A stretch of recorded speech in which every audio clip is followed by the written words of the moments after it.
সম্মানিত দর্শকবৃন্দ, আজকে আমরা চলে আসছি গাজীপুর জেলার ভবানীপুর থানার ইন্দুপুর গ্রামে আজিম মেম্বারের পুকুরে ৮,০০০ টাকা টিকিটে অভিজ্ঞ শিকারি ভাইয়ের বড়শিতে বিশাল আকৃতির ব্ল্যাক কার্প মাছ ধরা পড়েছে।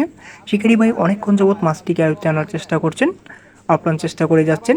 মাছটি অনেক বড় হওয়ায় দানবীয় ব্ল্যাক কার্প মাছ, তাই সময় লাগছে। শিকারি ভাই খুব কষ্ট করছেন, লড়াই করছেন মাছটিকে আয়ত্তে আনার জন্য।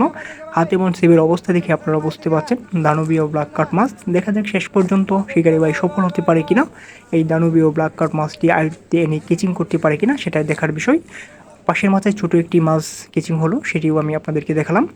দেখা যাক শিকারি ভাই শেষ পর্যন্ত কিভাবে মাছটি আয়ত্তে আনে, কেচিং করে, সেটাই দেখার বিষয়। ১-২ কাটার দক্ষ একজন শিকারি দারুণভাবে খেলছেন এই দানবীয় ব্ল্যাক কার্প মাছটি আয়ত্তে আনার জন্য। অভিজ্ঞ একজন শিকারী, দেখা যাক শেষ পর্যন্ত কি হয়। অনেক দর্শক ভিড় জমিয়েছেন, বড় মাছটি দেখার অপেক্ষায় আছেন।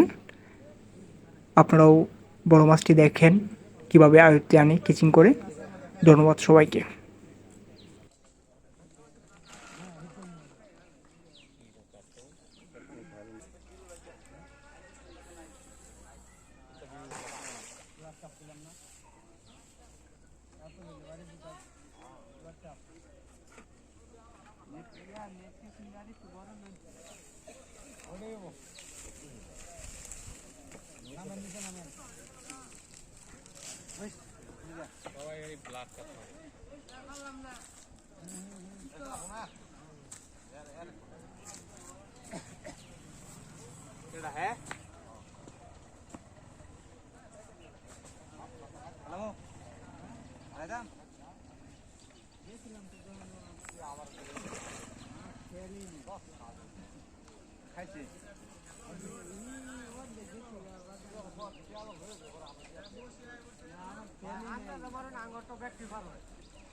আর